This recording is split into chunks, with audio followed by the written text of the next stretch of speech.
Hey, welcome back to MonsterMTG. Yesterday there was the State of the Game for December 2019 went out from Wizards of the Coast, and I just wanted to go over a few things that I noticed that I thought were good and kind of bad.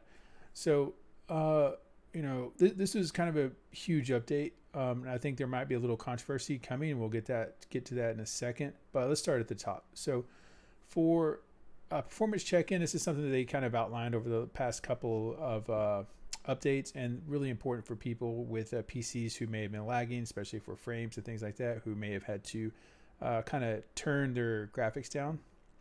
This is really helping with that.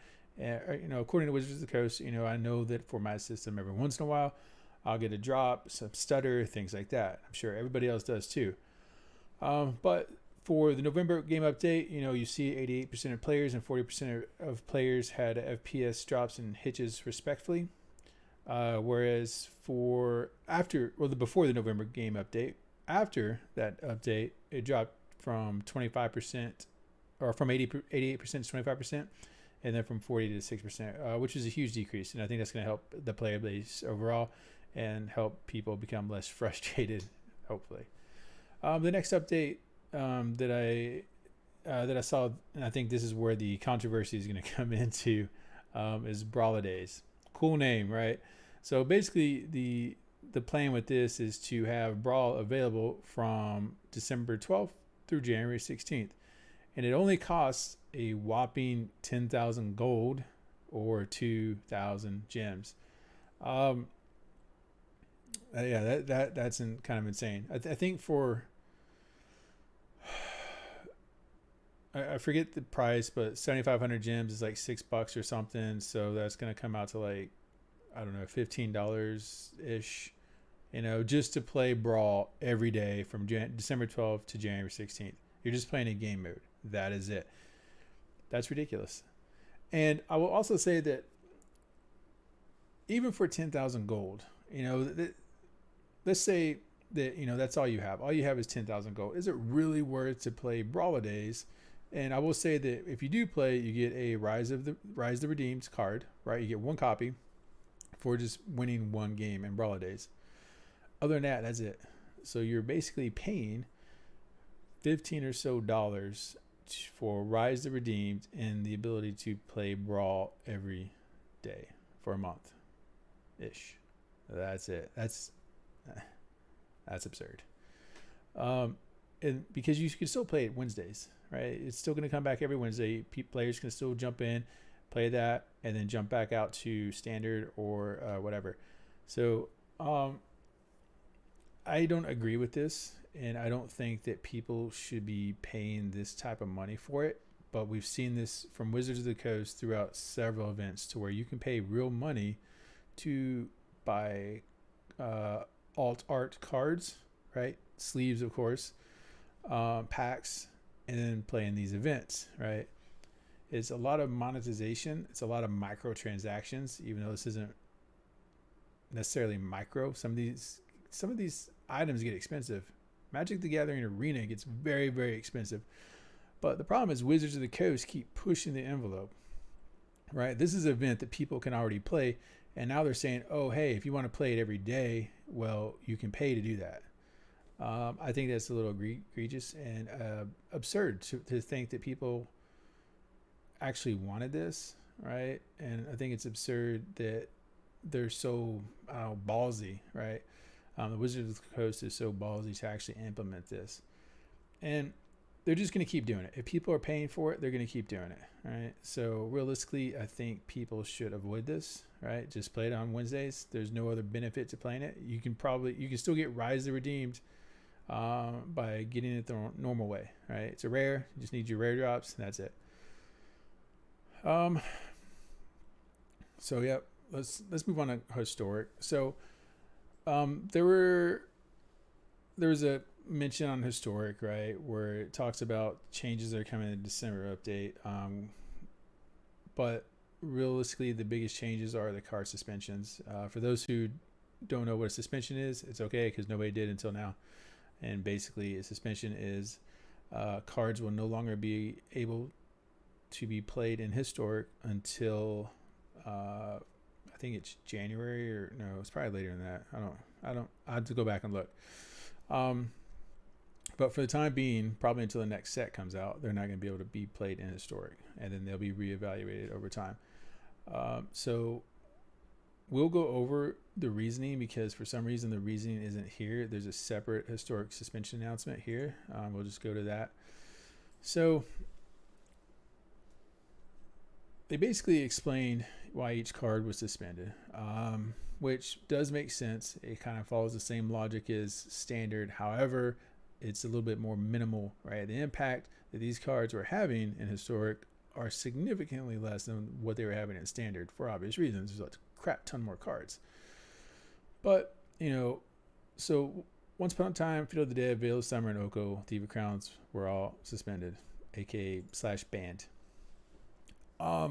Their explanation for once upon a time was they were seeing the same thing in historic that they were seeing in standard and pioneer, where it's being played in too many green decks.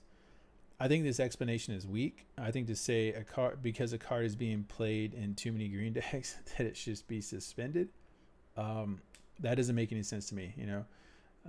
There are plenty of cards being played all the time, right? Look at Fires of Invention being played all the time. Cavaliers, right? Teferi, right? There's tons of cards that being played all the time in their respective colors. So to use that as a reason doesn't make any sense to me. I think there should have been a better reason, or just don't suspend it at all, right? Field of the Dead, right? It was affecting historic the same way as it affected pioneer, same way it affected standard, right? It is very oppressive, and you really have to have a deck to kind of counter that, just because of the massive amounts of aggro. And unfortunately, there's not a lot of land destruction out there, and it's really what you need, right? Or some other cards that reduce the ability of triggered effects or what have you. So I understand that. Reasonable. We'll see what happens when the suspension is over with that. Veil of Summer, kind of the same thing with Once Upon a Time. They said it was too strong in countering play options. Okay, you have blue, right?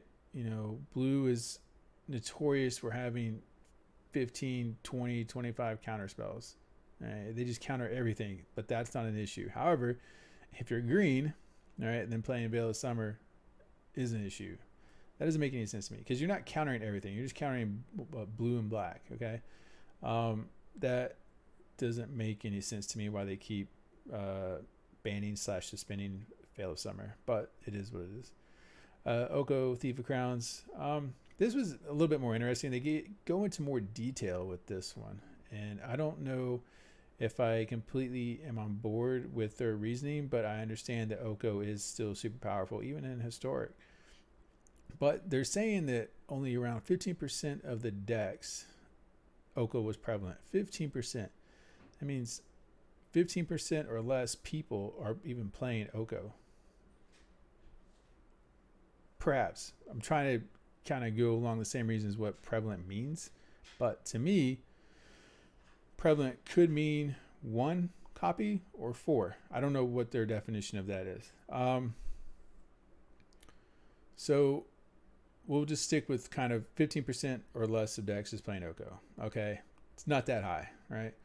But then they go on to say that in high ranking games, so I'm guessing Mythic, that he is seeing win rates of 55%.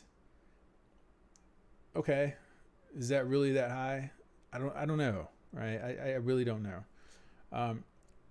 I guess if you're winning 5% overall for your games, it would be easier for you to climb, sure. But it never mentions what the win percentage is for Oko and lower ranks. So that is something they left out, and I wish they did not.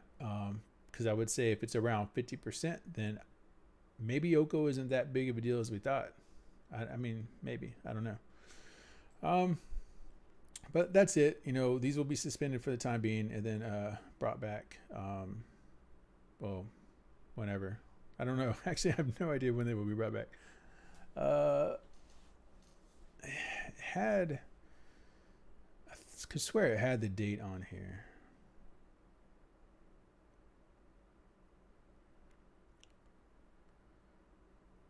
Oh well, doesn't matter. All right, jumping back to the overall update. They're bringing back another historic event. So Ranked Draft Dominaria. Well, I can't say the first historic event is really what it is.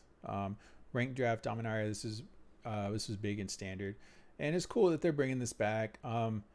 Again, you can pay real money for it, 750 gems, so about $5-6 or whatnot, or 5,000 gold, and then you'll just go through the standard draft till you lose 3 or finish it off. And then they explain that the wins, what you win is the same.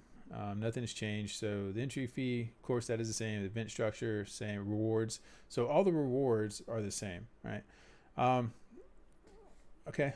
So nothing real new there on that front. I'm not sure that a lot of people will do this because it is a historic event. And if you don't really need, or if you don't really play historic, you don't need cards from Dominaria. Especially if you're just more focused on standard. But people will play this. I think historic is fun to play. I love playing historic, and this will help you get some of those cards that you might be missing. The last thing that I will cover is deck sorting. I know a lot of people complain about this. I've complained about this, and I don't know how this wasn't implemented before. But now, instead of piling all your decks into one giant screen and hopefully figuring it out from there, you can sort them any way you choose. And the way that you can do it is color identity, alphabetical, which is cool, or last modified. Even format, right? That's super huge. And I think that's really important, to help people find their decks and just go push forward from there instead of trying to figure it out. But other than that, guys, that really covers the December update. Not too many changes, but some important ones, especially with the card suspensions and historic. And then the Brawlidays event, which I personally am completely against. Don't agree with it. I think that they're just fishing for people to pay, and they're going to, if people buy this, pay for it to play, then they're just going to assume that people are going to keep doing it, and they're going to keep pushing that envelope. They're going to keep raising the price and all these things. They're going to keep bringing more events. And I don't really think that that's fair to the player base, right? I understand that it's a free-to-play game, right? However, if you start milking more and more money from your players, they're gonna leave, right? The game is already super hard and super expensive to get the cards that you want, especially for newer players. If they want newer players to play this, they can't have things like this. It's not gonna work. They need more incentive to bring newer players back, or they're just not gonna do it. Giving out, better decks, right? More rare drops, more mythic drops, whatever. They need something to keep new players playing. Because before the new rotation hit, there were so many different decks, or so many different types of packs or whatever that you could buy, right? The newer players were just overwhelmed because you could spend literally hundreds of dollars and still not have enough for what you wanted. And I just didn't get that. It didn't make sense to me, and they just keep doing it with things like this. So that's my rant. Rant's over. But hopefully you guys like the video. Hopefully you guys do not play Brawlidays. It's stupid. I'm just going to put it out there. It's dumb. And play something else. Just play it on Wednesdays. Play standard. Play anything else. It doesn't matter. But don't play this. So if you guys like the video, leave a thumbs up. Right? Leave a comment below on why you hate Brawlidays. If you like Brawlidays, tell me why. Because I'd be interested to hear why. What your theory is. If Wizards of the Coast is just trying to milk money and up the ante as far as getting more money from players, could just be conspiracy theory. I don't know, but the way we've seen them do these things in the last year or so, I would say that this is kind of the way it's going.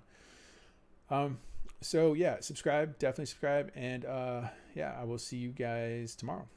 Peace.